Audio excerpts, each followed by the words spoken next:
Har ceann Gaeilge bhfuilm fáilte mór chriúil a choróh ag an seminar a nacht chuirbhhaim Éifeachtach an Luath-Thumoideachais Iomláin agus I dtíre dea-chleachtais, straitéisí agus moltaí praiticiúla.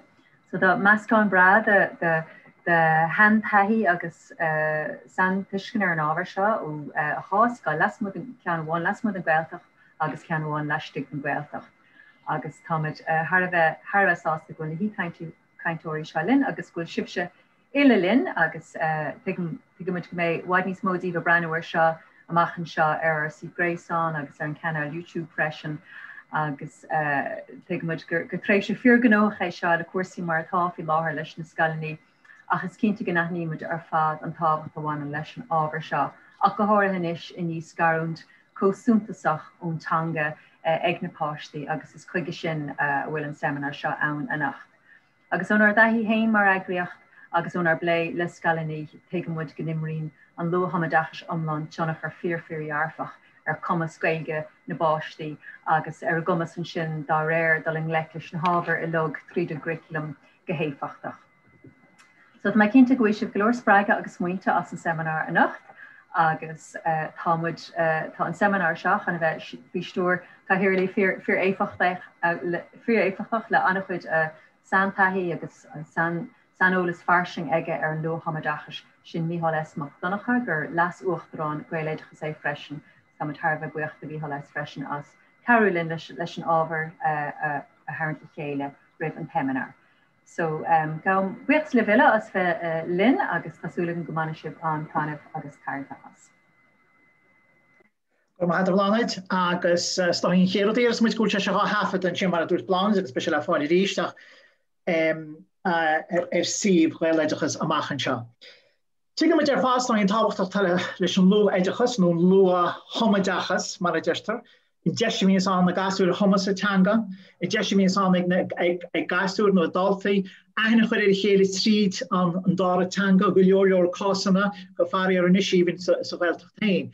Agus is deisbó ba go gurinn siad aithne ar bhealach sóisialta ó híb clufií agus rántaach nó dtí sin fáilte, a freisin gurinn siad aithne ar chéile tríd an cuasaí acadúr agus beidir an chéad bhlás ó híb cuasaí éideachas formalta. Agus go dibhinn Camus Aithint freisin húirt go líonraí maithe sa Gaeltacht agus las mud an Gaeltacht a tá feimú choras Thumoideachas freisin ru de chuidíons I ríist leis an parastanga a bhín ag na páistí. So go bé gcuid go chuid smóg an páistí lá an bhains go ben dára céim sa parastanga sin isteach leis.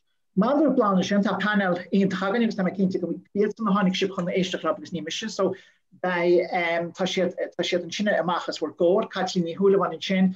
Príomhide tagasí Caitlín Scoil náisiúnta Camus, náisiúnta an Smál an seo gantar Chonamara, na Gaeilge.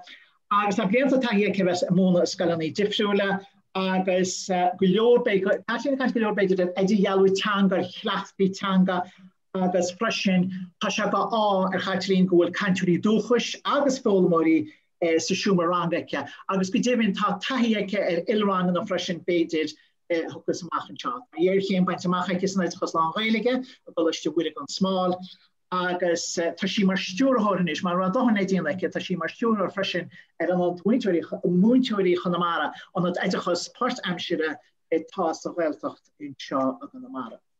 In sinna díoch níart ar Deirble Nic Conghamhna agus tá siise mar phríomhide Scoil Neasáin me le clia agus sí móna sa scoil le fad an lá agus go dibhinn ó níideag na chnaí tá sin na príomhide an. Agus tá chuid éideachas ar fad fáilte aice tríd an ggóras éideachas, so tá taithí bra páirtanta aice chomá leis an taithí acadúr agus an taithí éibre freisin. Agus go dibhinn ará sin chaisí tréimh sé móna scoil na Deirble freisin rud a chorlainna chuid taithí freisin. Agus in sinna caintúir machchas go Máire Ní Mhaoileoin is Neasáin agus I ríist muintear bunstáin agus príomhide táinisteach sa Scoil Neasáin for Láithí. Tá as cín trícha bliain taithí ag Máire céadach meannaí dea-chleachtais is scoileanna lá Gaeilge agus stoí tá beidir go leor raibh dionanta leis an takeíocht tólamh agus taithí blianta bainte maithe ó hí takeach fólamide agus go minic am cheappa go fóla sem caiinteanna cuasaí takeach fólamide agus tá diploma bainte ar chéime bainte maithe agus réchna specialta ó chola le lia agus dúirt máil am rága chun é chláir an húsaí sin. So sinné chuir tús leis mar sin, so beidir go an bailachán be trí chaint ar a dúsain a chaint ag spéisi banana a géisteach lá, agus sinnig an deire beidir se an breidir bran chuid gona ceisní tháinig isteach le. Nus chuid gona ceisní seo beidir an a flagraí sa chuide láthir. So má chuirtú ceisteisteach beidir go bheiceach tú go de ragra na bhuiseach tú go de ragra á láir. Ach má bhíon ámach an go homid frí copplicán na ceisní beidir nachhúir mu deis sa chaint. A chuidir Neachta se be blad a caiinte begin téidir be mí lu na bisní tá chun tiile ceisní chuisteach agus go mé muinte péile mar go berud seo bhfuil mu go fólam de réir leis. So táid mar sin Deirble táid le tain agus focamentálar a primí fá. Gur mí agad bhíhíl agus gur amachgus chuir gur agad a bhaile dachas as chuir a chuirúine beganín de haithí a roinnt libh a nocht. So a dósaíam is dóir gur bhhaile mar aga go digamíid gúil gachail le Scoil uthúil agus difriúil agus gúil mu ar fád ag séirthú agus i ggéirí ar níhil dhéanamh ó bhéh corcum cí le Gaeilge agus ní he gúil éonúd le arsúla goin achtas gohfuil gúil mud i ggéirí é seo a roinnt libh ar chud an taithí agus an star a bhí agan i pléile Thumoideachas sa Scoil le roinnt blianta. Ggéirí é seo bhog a Ryanis.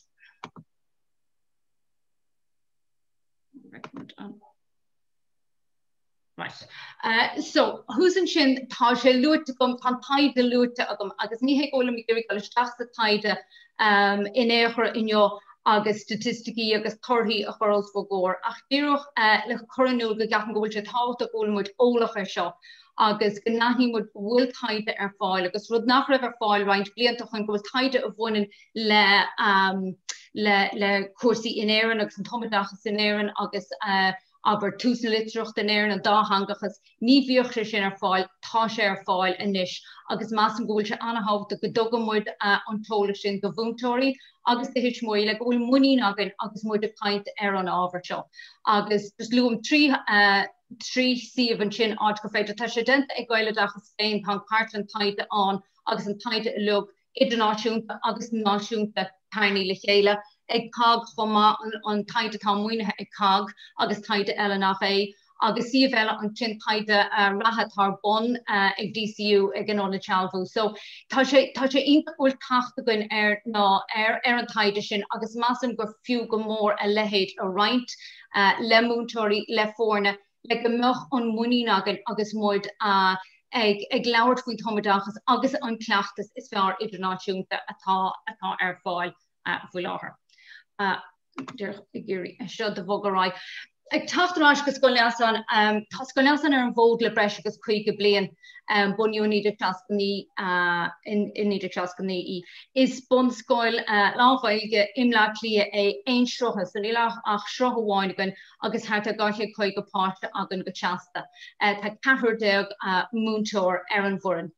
Agus an rud táid go le déanamh inis ná breanú beganín ar an amlíne ar na hafratha a tháinig ar chleachtas na Scoile le tamla nús ar an nascataidir an Thumoideachas agus Sanskrit na Scoile mar credim go bhfuil sé sin an láidir agus is dúr an rólatá an bhforan agus muid a corchan cín an Thumoideachais Iomláin agus an fearchan na tiismóí agus beidir na ceiste na chuirtíanta bhíon sapach sin agus sin súlgarid a chahabh ar an ábhartaíochta atá ar fáil.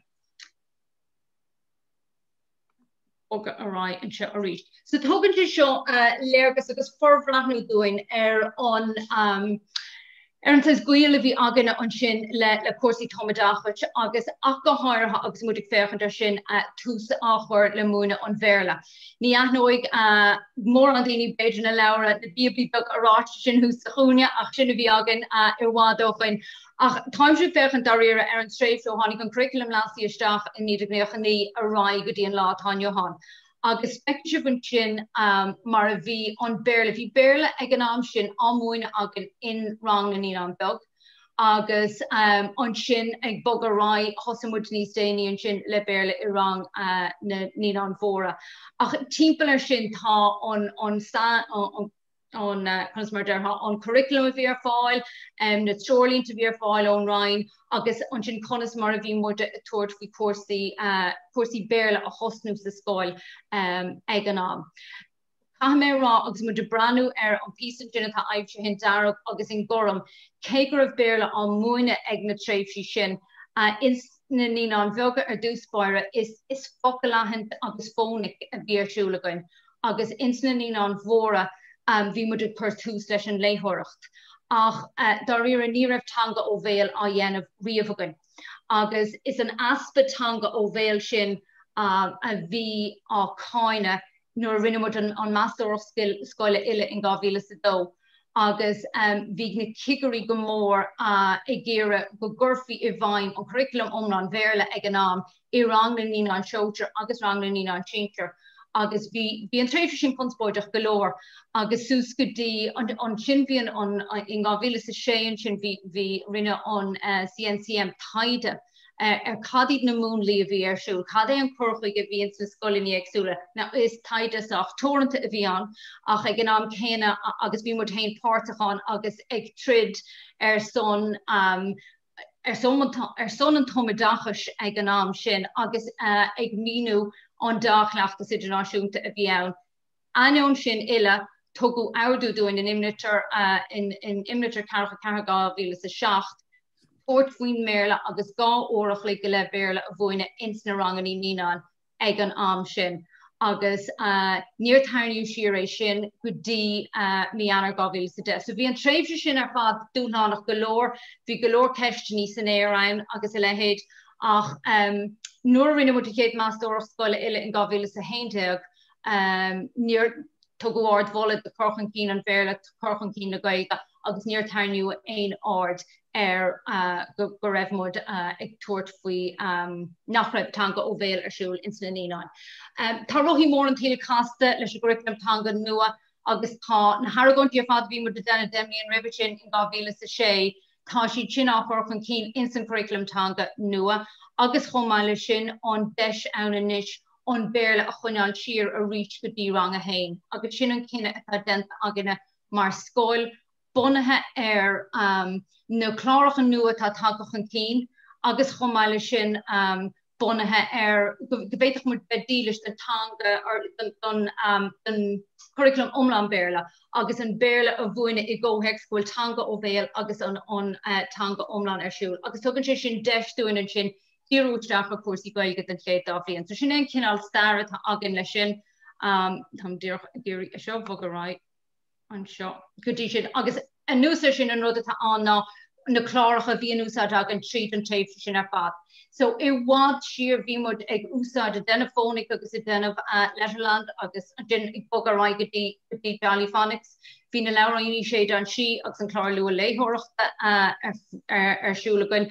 Agus an sin le roinnt blianta nús le tachan cín fónic na Gaeilge an cód na Gaeilge agus an sin mar a deirtha hí choras chorásach an go bhhéitimís an sin tuairt faoi agus an na fónic Gaeilge agus tús ceart chorásach a chuir lei sin agus bhí bhhamar go raibh Ballyphonics ag tá salach ar sin agus dá réir sin chuir mar deire lei sin agus anmar leis an choras Gaeilge. So sin ansáis an chorchaige sin a bhí agan in san Scoil go dtí an stad ina bhfuil mu inis agus an chúis gonearna mu na cinnti sin dhéanamh.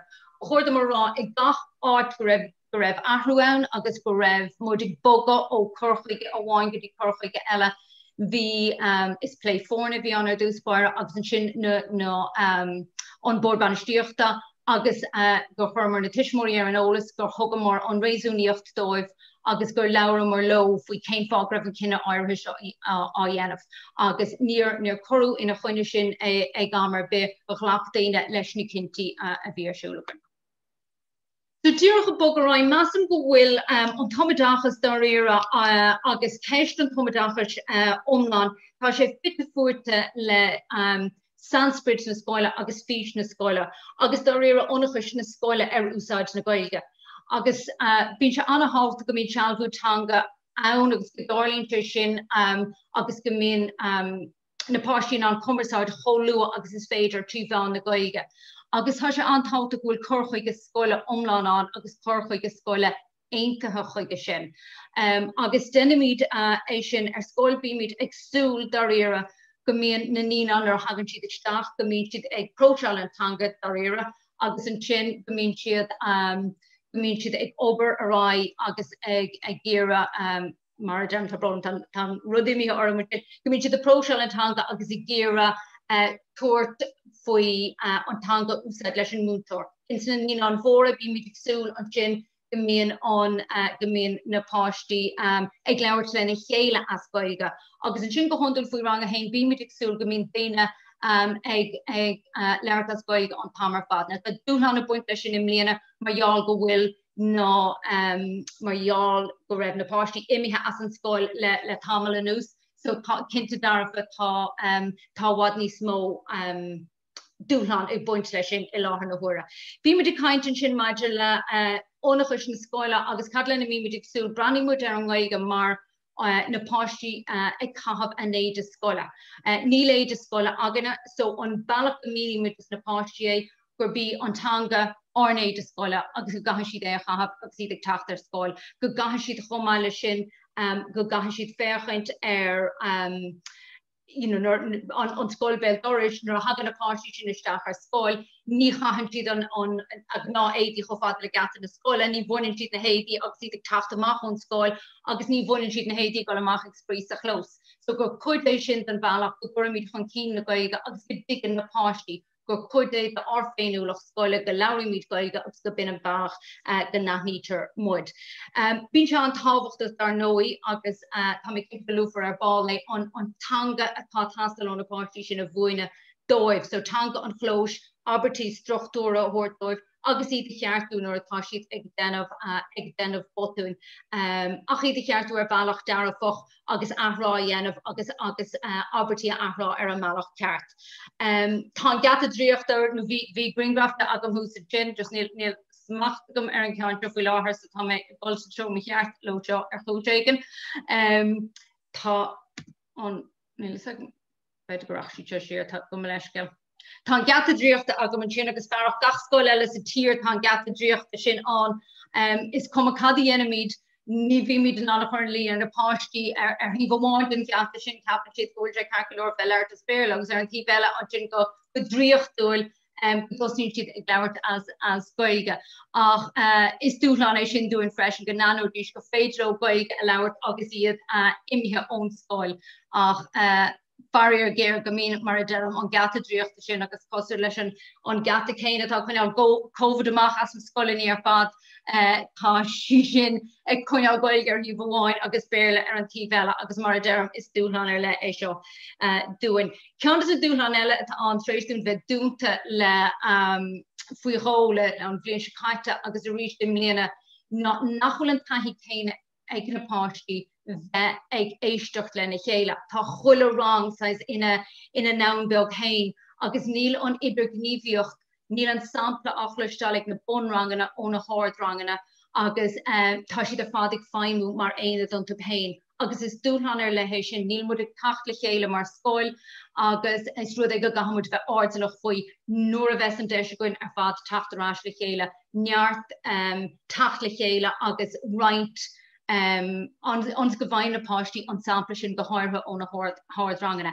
Ins na háirdrangana an rud atá tugadh faoi daragann ná bhfuil an folklór an asna borthú. So leis an aspa taithí gur bé an folklór go bhfuil go leor béle ag tleanúisteach beidir insna habertí agus ríis is dúlan é sin dúin é sin a chorchan céin. Bug mé Ryan sin agus lu mé an éan popla ó agus tá sé anhachtach gomach an éan ar ein intin madle crochan cín na Scoile. Ach tapan go se anhachtach gomach muí ag an bhorin agus gur féidir lo gur féidir ó tuairt faoi ólas a bhfuairt a Tuismitheoirí agus a bheith ardalach cad é an taide tá an, cad é an cleachtas is fearr maidir le túsachar leis le léitheoireacht, maidir leis an tús an bhéarla agus a lehéid. Agus tá dúlgas ar an dáríire múinteoirí a chumasú. Chonné sin dhéanamh onas go méidís ilte ina le. Chuige sin an chéad ó go mí muid ag aircú fór ina legamíd béim ar tuiscint ar an Thumoideachas tá sé sin anna hábhacht dúin agus an sin ó thaobh crunithe fórnaide is cinnte go bí curchan cí na Gaeilge an rud is minice hagan sús ó thaobh crunithe fórnaide.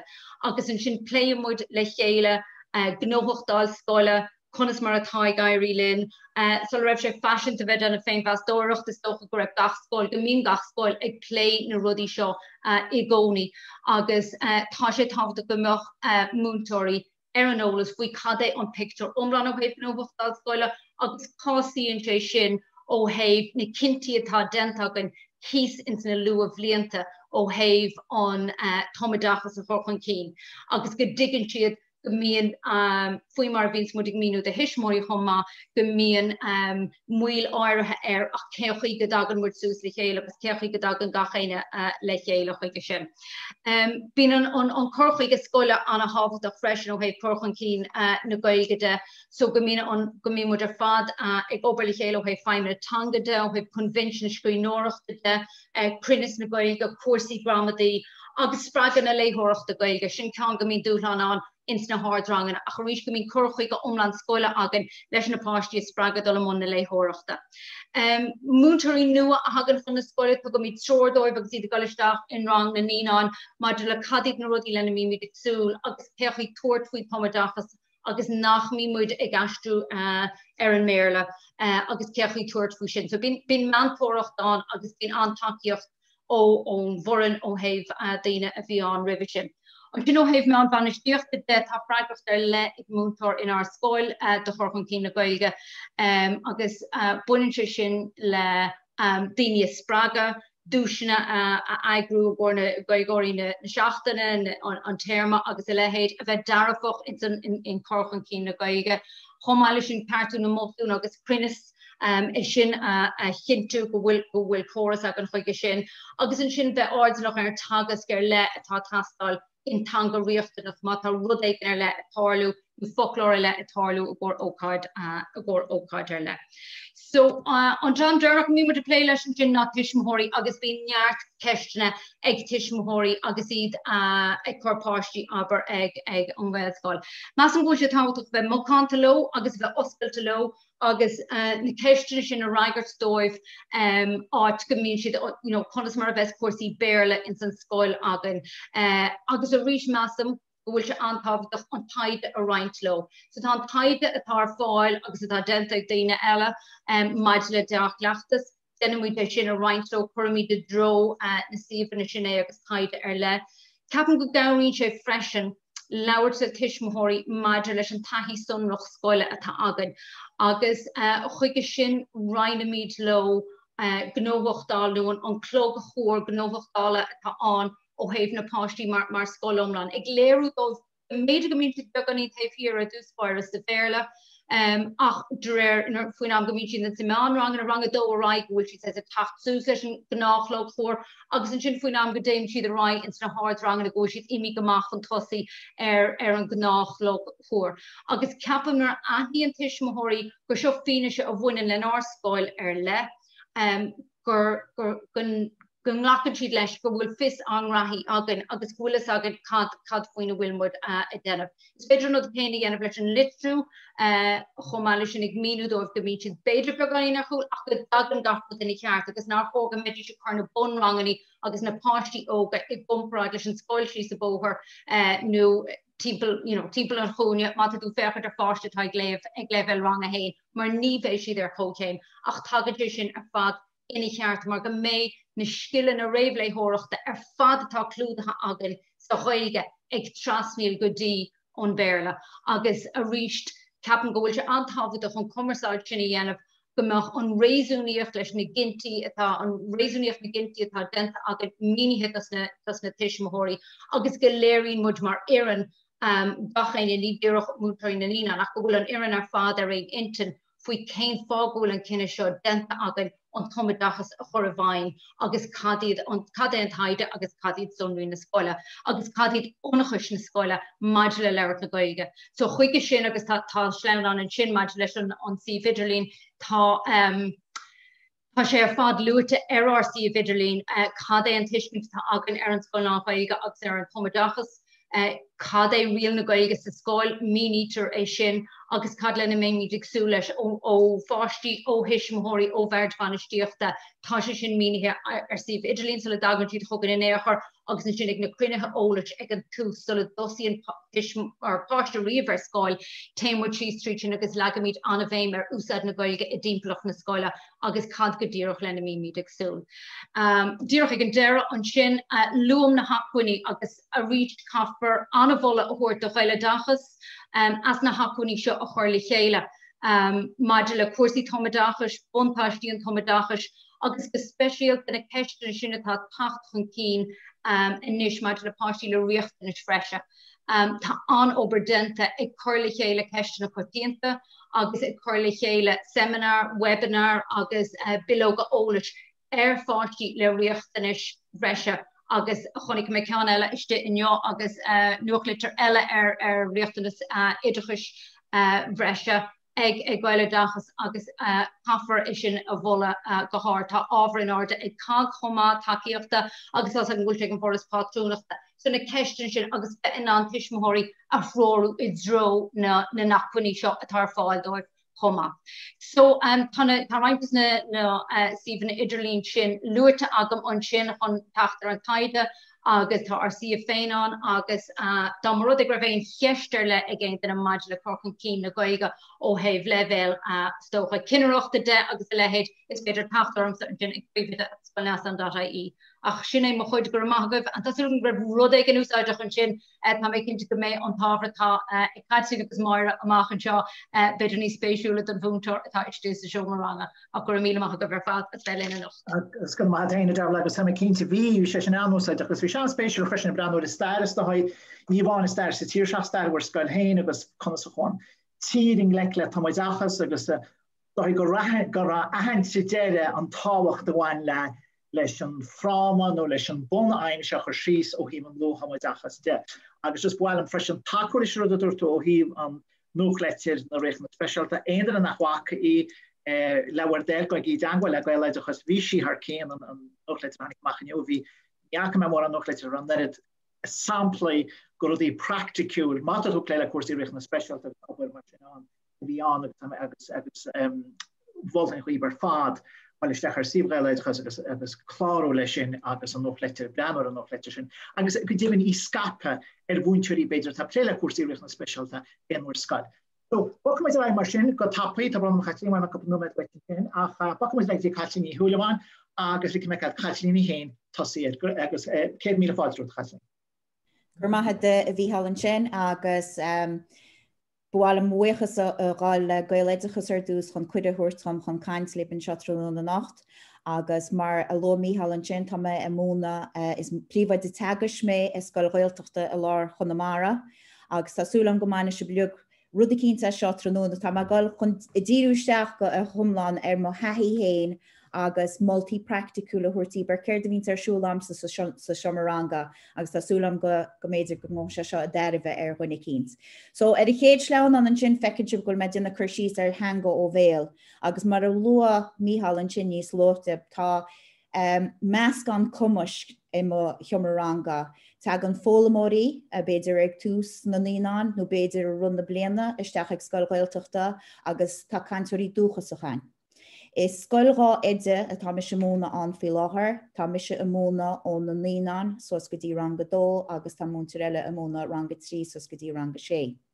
So an teanga ó bhéal, an mai ecinn se bin sin in sleán an na chéad faointe an chéad chuir síos atá dentam na rud cheachans mise hains go teirbhach ar na gasú ar fad na dáanta, ranta agus óran. Crohinn se ar dúspáide spéis. Go háirí a fólmóí tá tíochtaisteach, de se ráteag mamí nó daddy Smál ó na Rosraig scoileanna is Gaeilge ar fad bheits á láirte agus catabel láirt Gaeilge sa Scoil, agus bíonn siad cinál áirasach nó bíon imní arbus bíon fatas arbus, so tá sé go dásiad de chuir agus suamhnas nuair a hagann siad isteach. Agus má tú díanana bant agus róla immert agus ranta agus Scoil hímpel an Scoil agus a dhéana agus spríúil, tuigeann siad an lo, níl se seo róghna tá rudí deasa ar siúil an seo. Now, fecinn Japan sin tá fólamóí agus cantóirí dúcha se gceis. So, seaghimne sin mis so sé sin déanana na beidir dáú órán nó rán siimplí. Go na cantóirí dúchas chun sin beidir cantóirí beidir so rang chéanú déarneor beidir bhfuil sib sin an lín na breise chuir leis seo. Bhfuil an ocail ar ólas a gaíomh an Rimi an leis nó a cheangloch isteach lei se. nó beidir gasú a bheith bhád níos comasí nó gasú cantóirí dúchas go néarneorb beidir versa eile, versa breise a chuma agus chuir leis an dá nó an órán nó leis an rán. So sin ceangan na reduúsa a croinn se an spéis agus spregan sin na gasú chun fólama, s féad leit uirlaisí chuirtaisteach agus bín simachú in sin a gháil a fólama Gaeilge. An dára písa ar a sleán an teham na ó híh saibhrú teangade. So chun an teanga a haimhrú son siomaranga agus an Scoil ar fád a timpplaach na Scoile úsáid an man timpplaach bheith hamasíthe go dáas, folklór, pectúr, chud an mud béim ar an gantar na nahannaí cainte tá sa gantar, na frásaí, Gaeilge na háte. Is dóigh go bhain sprucha smú beidir atá ag Scoil Gaeltachta nach teanga Scoile a bháin a bheith sa Gaeilge ach go teanga cumarsáide a bheith sínte. Tá muid i ggéire go mbeidh na gasú atá ag Scoil Gaeltacha go amach sa bobbal, go amach sa gantar, i láirt Gaeilge agus déanana cumarsáid le chéile tíomh mó go am Scoile, Smál, agus sinné an saibhrú tá muid ggéire chruthú. An chuoinean an mise é seo in sa siomaranga atá am héin na is mar dearma is Scoilrá Edmund agus Roinneadh a bhfuil se banna meich leis tá? Caitlín go mbeidh mí se mí. Brónar bhí just bhí rud cín sin tá brónar. Agus chuoine na se mar dúma is Scoilráid mud agus sampla ó seo na Roinneadh túis na seachtainna, so bhéonn si I gceannas ar na túisinaí seachtainna a chruthú agus ar nahannaí cainte. So tuair mar samplaínis go na rudí difriúil go méid tuiscint níos fearr agaí. So chuireadh muid suas túis ar an glár mus sa hála ag tús na seachtainna agus chuireadh muid busca le na híomh. So mar hampla an túis bhí an chuireann tú agus banin tú ach ní ihin tú. Agus bhí sé sin crochta ar an glár, agus bheith ceanna le crochtas just na siomaranga, agus bhí busca an. Agus bhí céadaigh na gasún sin go bháile, agus é seo éstrú le mama, le dedó, cuasa béal deiris, le dedó, agus is bailach ionintach a bhí anna sin freisin le hín baile thuirteiste rud. Scífach siad céad a cheap siad ar fí sa pápar nó tharneach siad pectúr agus chuireadh siad tí sa musca agus chuireadh siad an ainm tí féire. Agus ag deireadh na seachtainna bheith tinólein agus tharneach muid amach, breannach muid ina freagaí agus tharneach muid amach duine cinn sin go na daoine an freagra ceartab agus bóchach siad dúis.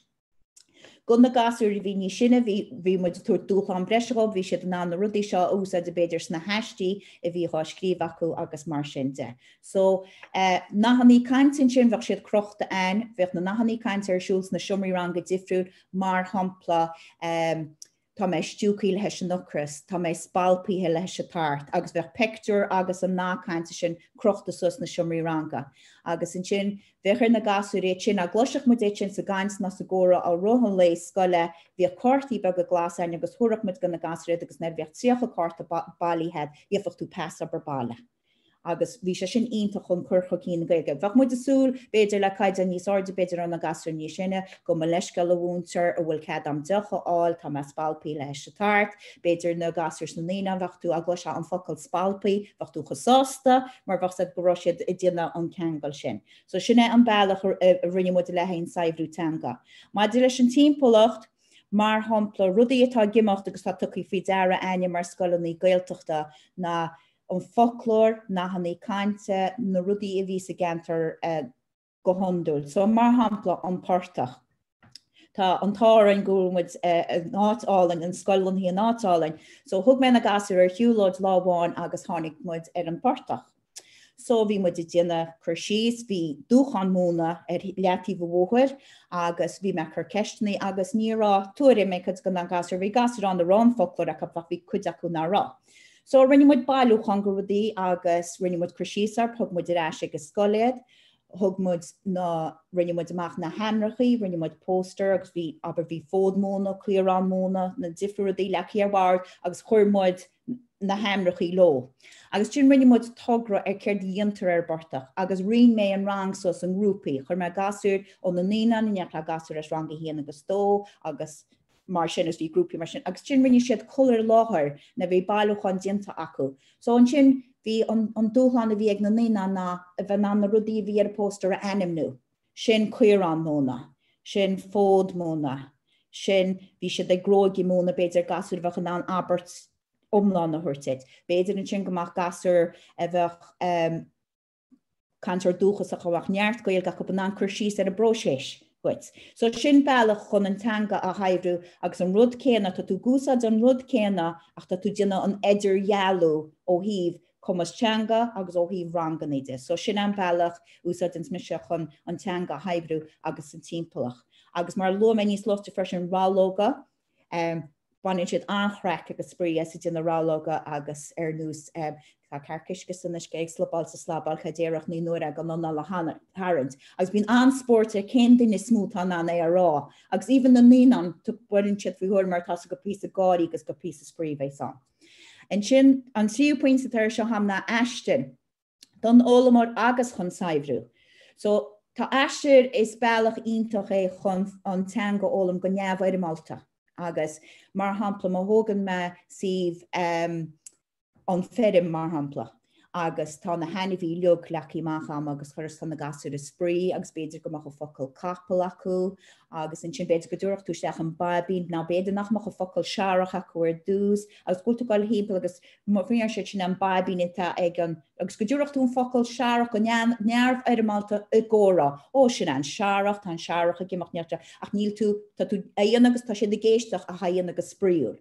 And sin mai intuition frustration tu gom fi daran ar huns tú sé ag an rang agus na inans mu de matchal ag cecht sí Selína nar tá de matchal beidir an capel agus an searach beidir gur ducoch an focail acu mar tá se cluistí acu i ríist agus an matchal sinna agus chun sin a haimhrú níos fuide brútha me seach rudí ar nús cén foim nó cén toraní an san capel agus sa searach nó ag sé sin óhuiir isteach nó méilech agus sa setrach agus na capel ag setrach agus sin focla sin is saimhrú agus a chur leis agus a tuair dúchláin níos mú gan na cantarí dúchasach. Tagann sé seo legaríéis leis a pointte an acmhainní agus an planal. Feice se bud sa sleanna an síos amachchan seo mar deirme tá me sem móna ilranganí so tá se antáhachtach ó híh acmhainní agus planalde agus thug mé fao deire anskipaí mo híal múnteoireacht nar is ilranganí stohíí is mú tá mé móna le fada. Gúil se antáhachtach aibhín sem so híh teangaide rudí ana go téamach. So mar hampla má hochrín me se gúil me gal déanana sipadóireacht míháin, gúil me i déanana airigid sa mata. Gúil me déanana ceangal leis na hábhar i leog, agus mar sin de tá sé de cloisteáil in teanga céna chopplaúir a rohan lei agus tá sé sin na forbrú agus tá sé tuairt níos mú de sin éamsa mar bhúntar an idirhealú sin i bhrú mar ní tú ggéirbh chuineal éon rang siar. So na hácuiní fleanal amach agus chulathirt má tá planal maidiantad ó sin ar céirde tá tú go bhúna airó go brá leat lei sin. So sin ó híh an teanga ó bhéilde. So brúth me rainis go dtíon chéad sleanna eile. An méid go brnarm. Sin seo. Mar deirme tá muid is scoilghailteachta muid agus marhear go scoilghailteachta muid tá muid sa bolasaí éideachas scéalteachta agus gáhhair sin tá cúntar ranga am agus tá cúntar ranga am a bhíonn sa stecha mar fe de nuair a chluig sa teachtain agus mar chuid go policy éideachas scéalteachta tá múntar teanga a hagans láháin sa teachtain an freisin. So Brenn me er seo an takeíocht a thugann siad seo go nólamór an takeíocht a thugann siad go chaintear dúchasach. So mar hampla ag tús na bliana úsáid an mise an cúntar ranga go mór le fólamóí go mééis siad ar a go suimhnis. Agus cean gan nuair dí smús dóthaí a bhíns imní ar gasúr nar a hosín siad amach a Scoil is bheith ná cumarsáid dhéana leis na cáirde mus a glós. So déir mé a cúnta ranga ar fein héad chopa seachtain, clufií clós a bhna gan na gasúr, na réalachaí agus na frásaí a bhecha testal bhthop le hí na clufií clós sinna immert ar nós oscail na gataí, lacha gé, Cam a líróid, na frásaí le go bhecha testal waid, bolcic ceir a líróid, agus Ferbert agus brí, agus so thugach sí amachchéad mar grúpaí agus dhéanana siisitíh mothééis sin leis na Neasáin agus chuide sé sin go mórab. So is takeíocht iontacha sin gon ólamód. I ríist, go léir mar vín sa bbliana go rá le hí dáanta agus órán agus tuile Ferbertí an ar sin. Rineach mis sin mo phlein leis an gúnta ranga ag tús na bliana ó híomh téimiide. So mar hampla bheith sé intí am go dtíireach cén téim a bhí me bhna agus cén bhí, cén bhá héma agus bhíoh siise an an taú leis sin ó híomh an folklór. Dhéanach siise meach leis de folklór a bheith le múnaice go na fólamarí agus a chuideach dúsáideach mu posters, dhéanach siad chuirsí a céir a bhí le feicáil sa posters agus chuide sé go mór leis an caint agus dulchan cín. Gon chaintear dúchasach an sin dúsáid me cúnta ranga le haid Camus tanga a ausú ó híomh má bhí botún gramadí acu, ná má bhí siad a chur an cá mar sé rih an gapal ó híomh struchtúr abertide as chun fésaíanana ar sin. Agus úsáidan me go leor tafada le hí sinna a bhaintach a bhah siad ná téna tafadaíana agus dá siar agus éiste agus an tuairtmhí deire sin. Tá tuairtmhí deire sin ionintach ar fad, mar tugann sé deisina gan gasúr héine de ceartú ná bheith géisteach linne ar dús, mar orintí bheith tú rán rud céna ach nó go glosio siad héin ó chlóise agus siad héin rá tic siad céim botún, ceapan go ben an fés is fear. Tá sé nús an cean gan ceannas tá me cinnta nach mudin tí an Scoil ó bhfuil cead am fáil isce. Agus céimiid zúir a bheitú rá bhfuil cead am isce áil, ach má dhéanaan tú kind of Ferbert agus ó híomh tafaide ceap me gur tháinig fés ionintach an struchtúr caint agus struchtú abertach á bhhar. Na taithí éifeachtach chun leashaintas na takeachtaí breise seo mar deir me an plánáil, má tá plánáil má diantad agus cábhfuil na bearnaí agus é sinna úsáid agus na gasúr grúpáil. Ná na dhéarns man na gasúr grúpáil ní hin go léir ranga uintí. Is minic a bhíns gasúr ams na Neasáin a bheith sáchanúir a bheith iontab agus níbhah is cuineáil siar mata tú fós ag an stádas folklór le gasúr mar sin in nátiad do bhgar mar i rá agus beidir de chuiristeach le gasúr beidir ranga híana agus dó go háirithe mata tú dina Ferbert cainte. Agus buchas le dé feicim an curriculum tean go nú tugann se na deisinaí sin bhfuin níos mú ná ó híomh cumas ranga inis, so tá sé sin go bra. An múinteoirí sin tá an múinteoirí fra lá amháin sa teachtain agus úsáidir mis an múinteoirí leis na Neasáin déanann si go leor blindal. Úsáidir mud an cuasa Máire Déirtha agus caimérá bhfuil me Tharbheith sásta leis, mar tugann sé chun cín an blindal agus i dtíanana fácla agus an léthreacht do bhád ní scipaí feicrim na éon chóras eile na éon rud eile i dúsáid me hanahéin. So déanann si sin an túchas obair ar sin a rá nar a hagann siisteach ar maidin leis na Neasáin agus a caint agus a blindal agus a dtíanana focla ag úsáid na chlárachaí bána, déir sin focals, cá siad a focail a scríb agus a bhris síos agus tá siad ag fiúinis na Neasáin ag leibhil na habertí, tá siad an abertí geara íana siise rá bhéal agus éitina scríb le marcor ar na chlárachaí bána. So tá sé ionintach agus chuidín sé seo linn sin measúna íana ar cáil siad a gáil agus cén Ferbert atá dhéana acu agus cén dulchan cíine a dhéana acu. Le na rangaíon sin ranga héana agus dó úsáidir mis an múinteoirí chun díúisteach ar an scríbhnáireacht. Mar thug méid faoi deara gur bearnaí go leor le dulchan cín an scríbhnáireacht mar dearman ar tá cuasa ilranga agus chéar ranga agus cumas difriúil idir na ranganíos cumas difriúil idir tíbistú na ranganí sin. Chuide sé seo mór an scríbhnáireacht a bhrúará. Mar déanann si rudí ar lob ar nús aber tú go réad bhga ará ó tá an lá go 10 san áit bheith ag gúsáid a focail 10 a gúnaí céad na focail eile atá den anna úsáid agus chun Ferbert níos mó íana ar sin. Couple no med elefanten is. Right, okay. Ok, mar dearman seo an sih ilranga, tá fólamóí cantarí dúchas, Camus teanga, Camus ranga le tuirtnáid a bhamsanar, tá múna línan go rang a dó, agus mar dearman curriculum tagan sé le seo go mór inis, so rian me sé iad go léir Camus, agus Nair tá muid dina an teanga. Fiúna má tá muid dina an scríbnarach, má tá sé dina nuacht an lei.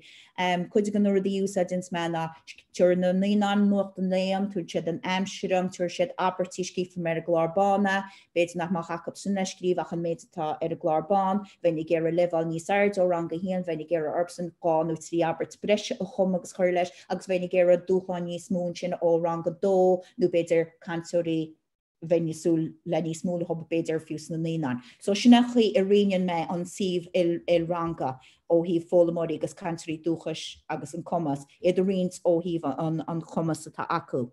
Ok, tá an nach chama go leor sleán an teach tá kunse a cho híh am. Múna an bhéle a sih il ranga. An chéad léon ar hosamise a gá dhéanana a seo bhí me tá na línan bháile go dóchlog, agus bhí méid an bhéle ón dó go dtín tríchlog. Hug me fridera anskipi nach se a gobar. Maar, did an lei tá gasúr thuirseach, tá me héin thuirseach agus níra se gobar. So, cha me brenne weer a glórámaríis agus is planál fada tá a gist. Díanaan me níanaan me se ach teanga ó bhéal i méle ón dó go dín sí, mar bí mu dina clufií nó a dhéanana go spríúr. Tugam an múntar takeíocht de seach agus tugann sí sin tugan misemach rangi híana agus dóla hí béla, no tu sí sin isteach sa rang agus tuair sí sin rang híana stóbar tá se rinte an agus sin nach da mise inglec leis an méle úsad an múntar takeíocht nó an múntar Gaeilge hagan sa seachar a gédín. Ach is planál lugatá gist chun go mé an béla go Maighdine linn, nó is féidir linn team teaching íana a freisin. Tahi agus sinna cinna tahain agus na móna úsad ins mis fé láthir. Ní anam go dtíon dónún sí. Díanaan me mar dear me tango bhéal ón dógan sí agus chlárám agus planál choíide an rud a smú atá a gceist lei sin. Agus ná mé mí tá brónarm. Ní mála seo fánach le a bhíhall. Nis, ok, agus an sleán an deire tá am dír cíarm láirtar seo an luath-thumoideachas a réon na cín ólama. So thug muid fao deir é seo go mór na bhí na gasúr Smál agus muid dtíanana ranganí lob ar Zoom. So dúsad mise chun an Gaeilge chur chun cín go mórs na líán agus níor me ggéire méid teanga a bhí fólamtácha a cháile. Dúsad me go leor sleán ar nús ar amsúna difrichtaí. Agus clufií éisteachta. So ceanna smúví dochríon bhí chláirchaíbáin agus marcóirí chuháil am lohob agus tíireach mé lohob rudí nús fear na Maighdine nó sticmení anna agus an sin déireach chuirch me trórachaí orb chur hata goram ar a chluigean nó chur máil a faoi nó rudí mar sin. Agus i ríis bheoh me dina ranta agus dáanta agus óranna lohob. Rud eile a haine go mór leis na gasúr agus bhí chuir a láthir acu bin sin le déanana leis na déireach mar pictiúr beidir a dhéanana mus an nádúr a gúsad rudí tíbh món a bhín amse go bra. So mar hampla láháin amach si den ná féleáin a chrothú tíbh má agus dúsad duine bháin acu clocha agus rinne sí féleáin amachchas clocha agus an sin bhí ar chuirsíí an ar sin os cuar an rang an chéad leile agus chuide se sin go mór leis an dulchan cín in sin ó híh an Gaeilge agus a chuneal spregul fad agus a bhímuid ar Zoom. So tá mai cheapam go mochid amhós tá míhall a brennharm. Taithí praiticiúla agus samplaí anna praiticiúla sin freisin go chalahaine agus gur mí sin. Dus dí bag bíos gháin do san máire, tá mai cheap go chalahaine bís. Cem fleach na bhí a túis ar a tesin ar a túsin na bhíad. Glasa deis, chudann tú agus banin tú ach ní hin tú glasa doras. Achas bhí dú sé Gaeilgeachas de seachtainna síra áitigh nach níhainna céim sos go sibh agra ar an chat, so tá sé sin hátanis gur má leis na Caitlín. Bagar an tapaí mar sin go dtí máile le a heileháide agus 100,000 fáilte agus gur maithagad. Gur 1,000 maithagad fihéile agus Éifeachtach tá géisiid ní féadlam se bheicáach tá me cin scuise mhan sin an áigen. Díireach is tócha go mé a leabhart am a haí héin mar bhúnteir a cha golóir le am le níán agus le rang héin a dó freisin agus le seapnína nús mar bhúnte takeíocht fólama Tá mé pléad an chuide smóla litreacht in sa bunranganí.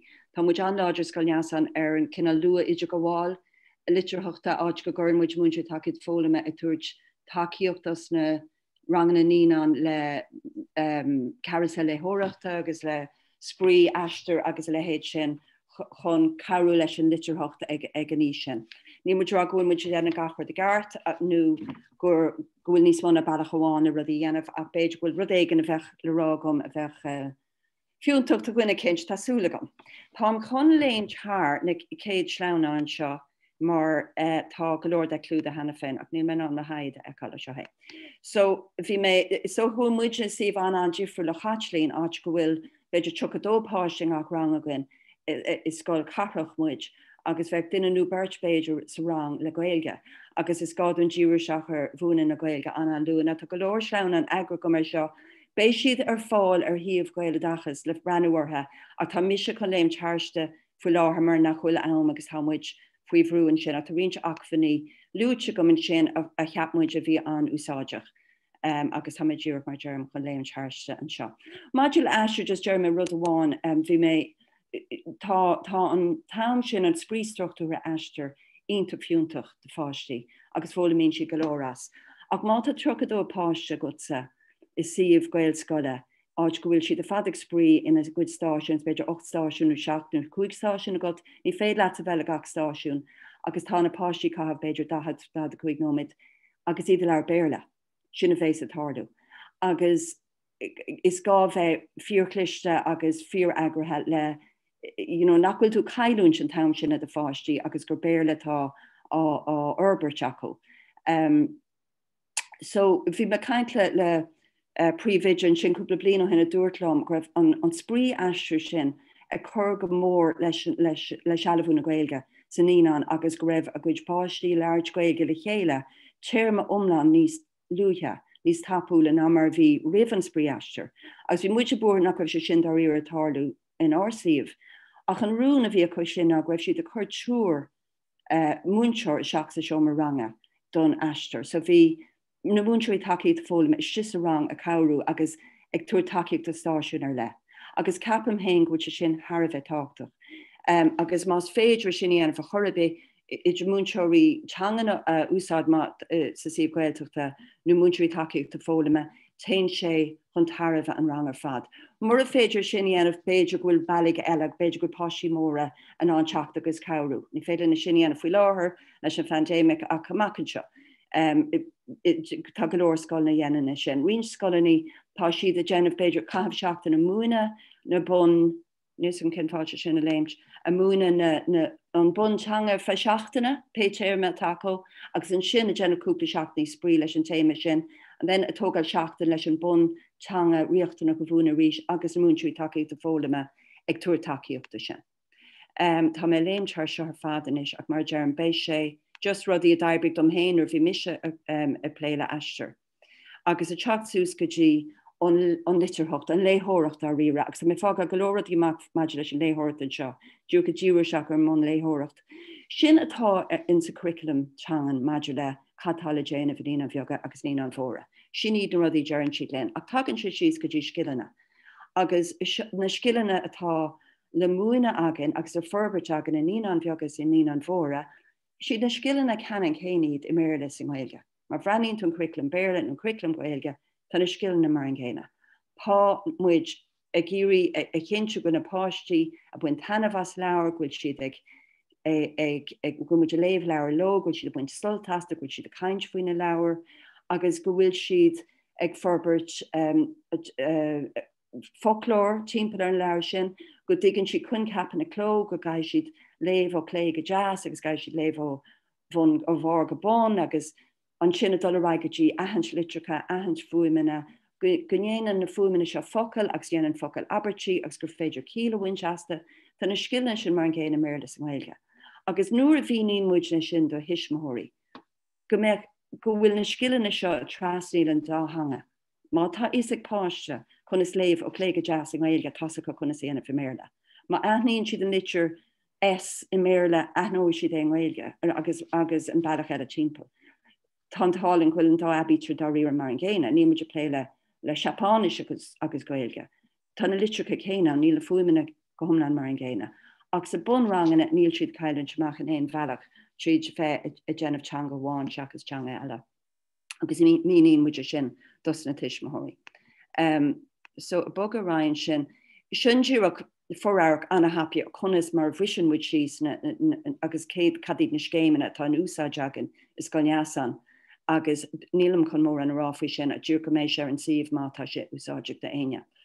Ní I féidir rá minic go leor gur chóir léamh lo agus scéalta léadmh agus tanmh ó winchas leabhar le chéile. Idir fiction agus neamhfiction agus in snín an bheag a fólamín siad an túfas Gaeilge ó bheith géiseach le scéalta agus buinn siad anna an sásafas agus tá tú forbert léthirí óga agus ag forbert dúil sa léthireacht agus tú déine sin. Agus tám an sin, so Aithint Litreacha agus fuaimena tá scéimena éagsúla núsáid agan na Scoil Neasáin. Tá muid gobarnis le mar déirtha ní an bheoga. Agus tá na múinteoirí antóg leis. Dúr mar dúirt Caitlín fecin muid na freisin gine páistí léamh níos luúthe. Bhfuil siad a chur fuaimna le chéile agus ag Aithint focail agus a ddíchódú focail ó bhhad níos luúthe ná mar bhíoh siad. Sul raibh mar déirtha agan. Má héintúir an siomh tá fís an bheoga ann, fís an ein sin na fuaimena, dhéanaan chuirsíosú na fuaimena, a haspána chunas na fuaimena a Aithint, fecinn tú picture de córa sin agus sin an scéal córa agus an cúil sa tá leabhar beag an leis an spruc uaim in úsá go minic ann. Agus an sin tá leabhar ebre agus tá sé aus ar fad tá muid anthócha leis. Níl sin úsáid agan go dtí seo in sa ranganí eile ach macan seo stólan go mémuid béidir a thuirte seach an ní an bhór agus rang a héin, tá siad rudbeag mála chuach na haicmhainní dus na ranganí eile. So faoi láthair is dúach an ní an bheoga tá muidir plé leis ach bé muidir go abhrenú sin. A dul rá ó ní an bhór go rang sé tá muidir plé le cód na Gaeilge agus ceapan muid na bhfuil cód na Gaeilge ar aus ar fad. Tá sé an struchtúrtha. Sulla raibh cód na Gaeilge gin, chunig muid barna an a bhór dá riire idir an Camus díchódú a bhí páistí Gaeilge in sa mánach sa hard rangine. Seachas an Camus díchódú bheachas a bhéirla. Agus ceapan muid go winse sin le raibh beidir jolly phonics agus a lehéad cóstruchtúr ó héh múna na fuaimena béirla. Agus nach raibh muid cóstruchtúr a chéine is go Neasáin a rénos ag múna na fuaimena ar fad sa Gaeilge. So nuair a tháinig na páistí go dtí na focail il seolacha híidir cinál stoppa bhí siad an na tús uimena beidir a díchódú ach híidir gairí cinál scanratha faoine na ngotaí ar fad, mar beidir nach raibh muid rééis ga chéile ceantas na pátrún chutín ta fuaim an Gaeilge bhuanadóibh. Nach raibh isacó go near an AIGHE agus go near an AOIE. A lehéid sin raibh gáil sin a bhuana ar bhealach an struchtúra agus déanaan cód na Gaeilge sin agus déanaan siad é dochreid sama. Agus tá sé leaghamach tá sé chéim ann tá gníomhíochtaí don sé chéim sin de gach rang ó ní an bhóra sús go rang a cuaig ach do riire tá sé rinseach a gine sús go rang a sé. Ní éiríonn gach chéim a clúdú gach blin or le gach rang ach rianaan muid sús é so mar hampla bheith ní an bhóra ag déanamh céim a héin dógus trí. Ach ní éróchla dar riire dul a rá an sin bheith rang a héin déanamh beidir dul siar tapíir sin agus tuairt faoi cethar cuaig an tais rud sin. So tá céim a héin a pléile na focail beaga consan go a consan, sin rins samplaí den obair atá aber ní an bhóran sin, a dul raig a rang a héin dó trí feiceid sibh gur na focail chéine bos agus gáb agus rón ach bhfuil beidir ní smóibre ar gach lehanach. Bheith na clifí beaga sear fad geartha sús a gine lánathe agus a sithe bócí beaga pleisteacha ré le níad a imirt leis na ní an bhóra le rang a héin, mar chuid de carasel le heoireachta. Agus beidir me cúideag fehanóid a chahabh orthe ag an nám agus is brá leis na páisiad agus eibríonn siad go hanamh ar fad. Sin dúr sampla beag de céim a dó áit gofuil muid a pléile ceire uaim doran agus broch na bru agus na cónascanna consan sin ann ach focail beaga fós. Agus an sinnar céim a trí tá muid brenner ar focail ilseolacha agus ar lehan agus cail mar sin anna háta mar chuid na seolaí in Gaeilge. Tá na céimena seo i gceist do gachrá ach obair níos deacra agus túdal sús go dtí na hádrangani. Tá mo chuid saidena imethe bhla chuirmann seo. Seo céim a caithrann sin tá tú breanúir gon ar an BH nu agus dear an CH ch agus mar sinnte. Agus dá le raigetí céim a cuaig gohfuil litreacha dhéanaan gá uamig sa tú breanún sin ar na consan lehan agus caileanne sin go háirithe. Agus céim sé sin na gotí fada na gotí gara agus rudí eile cuitín tá hagan sús. Níor airíonn in a riomh pléile céim a cuaig agus a séile ní an fóra. Ach in sa hard rangan atá si de pléid an chuide smó le céim cethar cuaig agus sé. Agus chomá leis na gníomhíochtaí seo tá measúnathe i ngach leabhran, measúnathe an Gerard an bhúnseir agus tá deachtathe ann agus tá freisin listí litrú agus cinál focail aithint ag do gach seachtain tosú le capan meid ranga a level ranga dó na mar sin. Tá feibbeag go gomann se áte gúil mo chuid saidena imethe bhlach orm agus tá mé treis bogad rá pí a rá happy an sin agus is gom chunastáil siar. Tá brónar manis chuna sa héim siar an seo se tá mé clicáach ní léon saidena le feicáil agam. Bhfuil tú agluisiúma? Sin? Bhfuil tú gearra go dul comisiú cuaram agus go... Well, she was in the side in Alex Boileauin go rash could she just let's call him a good side and I'm going to Cage Town and from shin her broner. Okay, just second to on. Okay. Vi sé gaibbre hén tu sin an technoliacht ach an sin dimig side in a volach. Nog ga je niet echt trouwens geen jaren zo dan moet je nog maar. Nou, van dat pekje en dan zie je bij Jessica en Chadins moet je leggen met Roinneadh maar ergens maar je maar dan moet je beginnen bezig gaan hebben zijn naam. Kreeg nog met like kantoor in China en dan wist je kreeg die anders in China ook met cash in ho en de baan achterdies maar doet met dat Jessica die game om cash in gerustig Gaeilge agus special the flaggers en dat bij. Rodella fresin roiile man sin go leor beidir áisina loite agus rítá má bhrein na sleán an bheits líne bei fis an sin cáhuiad agus rís mar máta áisián nach chulatóla sin an baid an bhile Gaeilgeachas agus chuir sian ar bhhar de leasa chu. Ach mu díana feige bhfuil muid bin an sleán an car go galrá? Is féidir dul rá gá chean eile sin. Ja, a rá leat pí eile sin, ja. Okay. Okay, could you ahant focal? Gurma go tabron am frishin? Tatu kaklo sin bra. Okay. Oh, kom leskeel ta se arhi richt. Rudi sé an sin grominn spegu sem sig gemacht netling go takri maach ach maar ik ben han jaarste van de renos agus maar doe met niet een taalmijn nodig gelijk alle groeier vader leis een tagus leis een klacht dat ik alle honnig ben Gaeilge ach tá sé ar fad be ar fadar lín le fáir lín ar siomhchaag ar cuiisce ar siomhchaile goisce ó a hééis couple lá so ní bhéh an chaún sin sin. Sin go bra so which been me se? Dín céit chean eile bháide.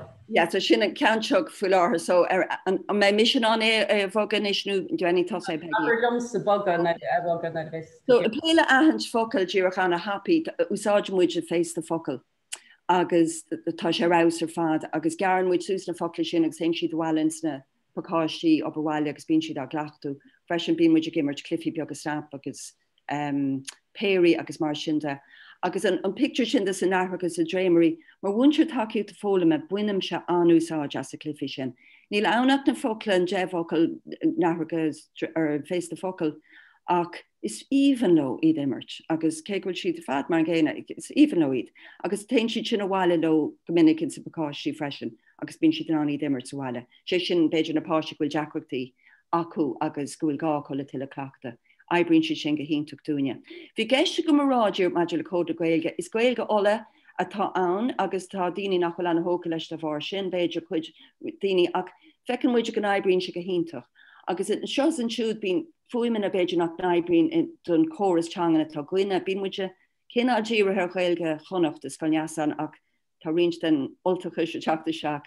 Ach ná hagan muidir fuimin aber tá ceachtar ú, fiú fada ú agus tá Beidir tá gur swinine Jane nó tá ADH an ú sin acu nóla. Is féidir an dúrá well, Jeran muidna seo ach Jeran siad san son agus nu is féidir na ceachtainna chuirn iúnt don teanga atá got. Ok, rachaint Ryan sin a fegi tá bronar min ishui seo. Agus fill all ra sin, it's just leir me faoin na leir léthirta anna happy. So it's sprálin na leir an bheoga sin, tá siad san tá PDF le íslód alt ar an eisce a sin stoilm, agus fuórmuid na céta as leir an í sin ó cag wado hin, agus tein siad san bhhailin sa pacáisi op a bhhaile freisin, agus is bralo iad. It's fill all ra fegin sin. Agus an sin an chlárlú léthirta just bhí me ire seo luamar capan muide goilte seo ar aus ar fad. Tá na leir séad an siagain agus tá siad ítach agus is má anníd. Agus an leir seo tháinig siad ní séad an si, tá mu deanna hócaló, tá na picturí an haintach is even leis sepá siad. Tá go leir tá an takes an himplí mar hapla leir sin, níl ann ach seo an tiger ar san monkey, seo an elephant ar san monkey, seo an giraffe ar san monkey. Ach tá monkey sin Harvadána agus tá sé búla na hanfa bocht ar fad le thaithí éagsúla, so tá sé búla tón an elephant in sin, tá sé cahabharráí ar an tiger, cha sé banana ar an giraffe bocht agus lenig an giraffe ar chric an banana. So tá go lór tanga agus ferbert tangan agus pléisiú le buintes leabhar agus ompraí na picture an scéal agus is brálin na leir sin. Agus an sin tá mami anna chrosta leis an monkey ag an jera. Ma hen tú Ryan sin, just tá na leir seo Harveh structúrtha. Agus tá achfan ar an siomh go féidir íslódáil don bhún seoir a dhearan le cad go ddíra atá ngach ile ceacht, gach ile leabhar. Agus bín sprocócail an ach leir so sa ceann sin ar na fála mar an sprocócail na siad. Ach an sin tá na focla fuaimine, na focla go chóir do bheith ná ebrúach ó héobh na fónica de. Agus sé seo ag teach le cód na Gaeilge. Agus an sin tá na focail rairce aber na sprocócail ahrá sprocócail bhí genta go hena féin, tá focla sime ompraín an scéal agus tá sin tácht a beidir bhún a bhíú uanta de Tuismitheoirí. Ní mu ggéire gna ní gaithí siad fálathe a aithint nó a ddíchódú a gí se seacht. Tá sé ann leis an scéile ompra. So gur féadlinn ruí seo fad a bhíú. Ach tá an achfan seo ar aus ar fad agus is brálin é. Tá na leabhra ar má ocalagan freisin a héin cinál le cód le Máire déirtha. Ní muid cinse go ddíra cinál le sin a chuir a sis róheachar de ní an bheoga, muid capan ní an bhór rang a héin de sin. Ok, is fell dul Ryan sin a fegi ar mágad. Agus sinú cuint achfaní eile héin leis a chlárlú le hóireachta, tá sé sin is féidir sinna íslódáil is cinál cliffií agus gníomhictí beaga a héin le gach ceacht, a gach scéal, agus féidirlinn dul ra fegin sin go hana tapií. Tá ocail go háling mar gur féidir le é dhíchódú, Tá sé teach leis an cuasa Máire déirtha agus is focla beaga go chóir de fin an ddíchódú. Tá siad anna dheas, mar Jerem tá si cena goinach ní muid cinse go ddíraáil siad a dul fós a muid sais a pléló rang a héin faoi láthair ach tá siad go hálan. Ok, agus rachamuid Ryan sin ddíraklenní sin a luanna rinch síhanna idirlína dúsáid mar go mór ina pandéma agus úsáidm siad mar bhainseir takeid fóla na freisin cliffií ar lína atá a dul a cléite, atá dul a cód na Gaeilge agus tá dul a séad an si is brála sin napáistí iad. Rinne méid dearmad a lúna bhún cain fi fónic le nína an bheoga bhí ceist an bhí caihan tosú ar na fuaimena. Tosí in muide in man for. Is Joe Jerryman for, Laura Jerryman for na tá siad soccer síos. Beidir go méid tú pí beag má leis a céad fuaimena, beidir gáinnig trí seachtaí agus i dul níos tapúla agus muide dul agus an páistí soccer agus ag fólam. Agus tá an chur chuige cén fuaimena cad é ord an fuaimena. Tá sé sin ar fad le a síos má leanana tú Máire déirtha. Tá sin siad leis an chorlán mar thugann siad ar C ó fada R L a fada N. Sin iad a céad sé litir agus an sin tein se ráid sé lig struchtúr ag slag amach. Sa bhela céine go dealaí fannex go dosínta le capan gur SAT NIP cap na hosín siad leis. So tá sé fad le amach a hana bha. agus ceapam go sin beidir go bhfuil sean an bháin eile ní dó an go bhfuilach ní ceapan go bhfuil go bhíle bhada Míhall just luine go hanna happy an béle hí ceisfuoi sin agus ní raibh éonrad mór an Oliver gom faoi ach bháinna rá a rinne pandéma go úsáid muintena rinch síhanna anna bha a gur léthir de béle hí the Oxford Reading trí a fáil hí siomh ar app ar bhanam epic agus app eile agus se scríomh síos a go seoáilte Unite Books hí se sin anna bha. agus bhí CJ Fallon á rinch go thomlan Éire Neisce bhí lán leir deasan sin. Rinne muidin leir sales ar fada chuir sús ar book creator don an G-Class Algernach. Dúirt me le chéra go goirí me le chéile cúpla sleánán a rudí bhí áisiúil cheap muid a daibig dúin ó hebh múna an bhéirle de agus chuirhí muid é leis an léirú seo ar híomh Gaeilgeachas. Ceist an tapí am duine agéis fé le duine léim teisteach an ó híhann béirla de gasúir láirt béirla beidir sú luath-thumoideachas i chéadháin bliain, beidir leir béirla sa siúmaranga le linn eistir nó beidir leir béirla an maithe glós na si sprí. Scanríonn se múinteoirí ammantaí beidir go mín imí ar faoi chuna sa lábh seachtar éis sin éon tuairimí agé leis duine agé beidir. Come on. Caitlín? Stóí ar dúspáda breanúir ar an dearfach gundíú seach an jommarcha na gasú atá an láircail agus sa timpplaach goachtar ó maithú molla go na gasú tá láirt a Gaeilge goachú duna ara agus airis ar na focailta siidir. Céir an focail sin a dúsa tú a ríist, céir a dúir tú cé a thug tú ar sin agus béidir a ríist mar dút me mátá straitéisí a féint nó fuilehead rang or nús cortaí glasa nó go tú rudí mar sin ó híh sinna chuir rinne me derma do luad bhí tedí amsa waiste mod cólín feidir cheanir agus bín se na híhuasar agus é chola de híine bheith Gaeilge na seachtainna an agus thuach hebicé bhuachacha cólín haich sé sire fan dead seachtainna agus hagus seisteach agus láinscéalta ige deún ach bhíoh sé de leog géire an spricsin óhaintach agus cólín a bheith go léir cuairtaú. So rudí bega mar sin a molla ní íróneisteach an jommarcha ar dús mar má vín tú ceartú agus a chuid gona tá tú géir an spéis agus an simas spreagas a teanga ar dús agus tegan na rudí eile tar héis cuasa ámach. Gurmadastor. Bháile nó Deirble bhile péintach seachlige ar ggéis sin beidir ó híhann gasúil ar béirlaide?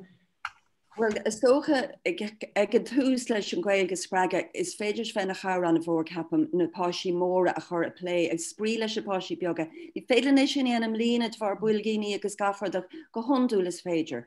Agus de lumen sin bhí rionteachfaní chur mesús le haid clifí clós agus ranta beagas clifí clós a bhúna dóibh agus daoine bheith ag sprí lo ag an túús leis a Gaeilge a spreaga. Chomáile sin, fecin muidin is go leir rang a héin go mór hí leis an dá G-Class a bhí goin nach bhfuil siad le Gaeilge mar le chéile mar a bheith muid asúil leiste go ná. Agus tá sé gaibre th cín dúach molla thuirt, gach lá éis clós bí mar chatteachra well chuúla mis an duine seach an duine siúd a leir Gaeilge musa clósinne agus a muid brunne straitéisí beag agus rudí mar sin agus tá sé dul bhain go mór ní lenachhfuil beag siimplí ach se spéisiúil chomása eibrín molla seachas cáine. Tá siad a géirí muid a hásamh ach te gan áí bheith chun bheith sin a rang a héin, bheith siad leir Gaeilge ach am lína níl rudí mar a bhíon te gan ná. Gurm hada sin. Deirble bhéitin just ceisháin scipaí chun ar tapráin be be go me chu de spata ach chuir gas go ag an gasúir isteach daltar isteach beidir níos dearní sam líon agus go mín séanú si beidir ar bheith an íon Gaeilge agus gúil an rang be an íon gaiite chun tín. Ein smuid mí praiticiúla go híh sinnte? Ríist is dói ag úsáid na báistí eile atá sa rang. Má tá páiste aber tá choganna nachhfuil Gaeilge ar a dóla níos déine. Chumú denúgus a Tuismitheoirí rihré gomachna go méid gachéine leir Gaeilge timppla na háta. Ach just roiint beidir takeíochttaí breise a hort an fáiste sin ach na páistí timppla a úsáid agus an sppraga hort ríist molla hort a gach ilig héim ghéananid agus gach pí dul chun cín agus de réir chéile gaigor na seachtra runna orthb agus mar derm na páistí eile sa rang molle a thuirtómh siú de zocht iirecht dhéanamh an commerceáid dhéanamh an bunrod ná go meach siad ag commerceáid le chéile an tapan go mín an dúnán anúirt go mó le chéile muss a chlós agus le héit go bin ná mín an dúnán go bhómíon na páistí beidir struchtúr áirthe dul chun caint leis an múntóir agus an tanga hóisialta atá díí orthú go mór. Agus na páistí eile úsáid mar a derm agus neart spraga neart molle a thuirt agus sin na mútar takeíocht a fólam a chun beidir spruch seachtainna le a thuirt nua a dhéanamh lo antanga atá díí orthú chun an commerceáid dhéanana na cóscoláirí. agus tá ceiste takeíteach an seo eiste go leor. Ceist faoi cad chunig sibse inis bhfuil thaithí agaí bhfuil cleachta wahagaí. An buntáist amach chuí buntáiste bháin na duine thuirt. An thumoideachas an luath-thumoideachas íon ar dá bhliain sé an múna bhéirlach ar ra be an éon gotí rang go híam. Cad bhfuil buntáiste bháin hesan samach an trúr agaí. Caitlín ar dús? sé fáil réid an marthúrans mu dead an Gaeilge lífa lofa seo an meascán an dá hanga. Tá sé tumithe sa teanga sa Gaultar agus scoileanna gá blion Iomláin agus bíon an struchtúr áberte, bíon an córa bhád níos fearr agus iad dul le rá. Agus trasín na scoileanna, sé sin tábhachta go múna. Nar a hosínstún a bhíú, nar a hosínstún béir le rang go hían. Ní chearcamach tú go leis déanana choulúin be.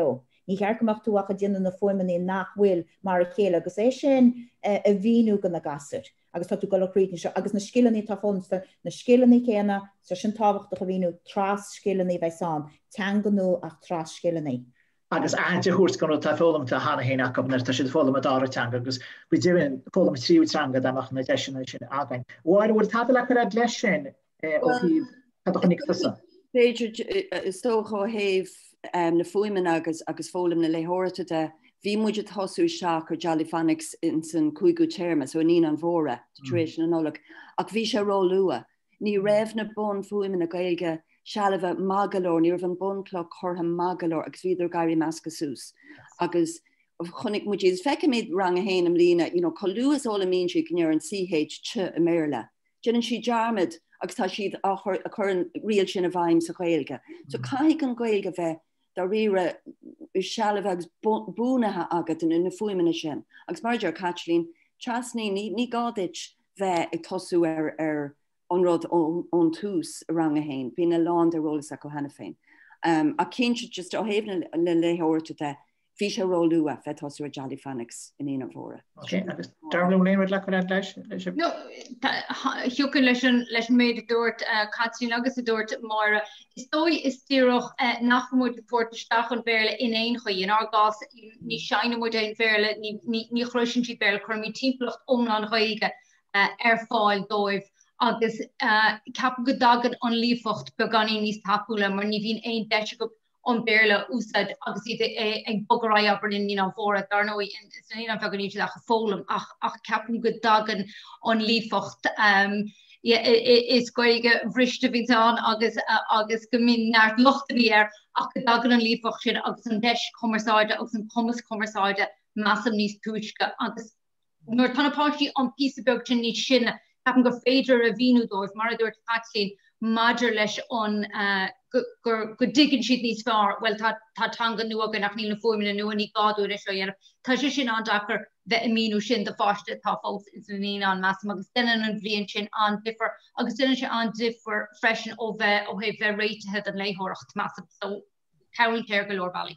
Okay, fair play, Rebecca, fair play, and two already did. But you mentioned Dean Thomas from the market when you can't hear Shama, so that hand special. So that hand on top of the fresh mars bonus carte is a tea and oh he tanga is my group is bonus say on the right in bar tanga is given is bonus say on the right in because it can tanga nervous destination again in our borders. So Captain go walk with Marshall Lanet, me the boy slash when sharing was slash kind lewer dahai agus chur horta rinklein agus chuid Gur mí mágatí leisin sin bhí se sin haar cíar fad bhí se chocuimseach agus cósprago go mai cinnte gúir se bhar fad glóir ábharmach na bhan sin.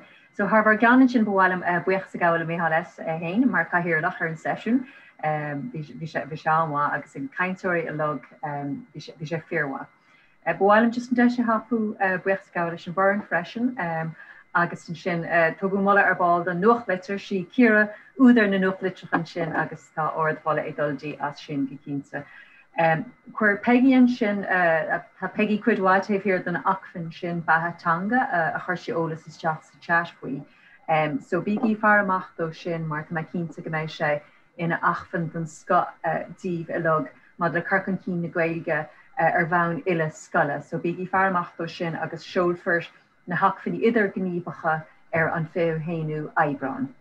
Agus an sin dúach an rudéiríonn sin ná just táúpla seminar eile ag teacht a níos agus tána sunraí ar fad ar RC Gaeilge.ai agus cuideacha ceann bháin le luachas daltaí le luachas orthú agus sin ceann de Tuismitheoirí ar an lún secuin, ceann eile an sin maidir le takeíocht do haltaí a bhfuil an dyslexa orthú agus sin de bhúntóirí phríomhidí ar fé sé Aibreán agus an sin be ceann ar bhúna na scríbhneoireachta ar an 1 bhí beltainna.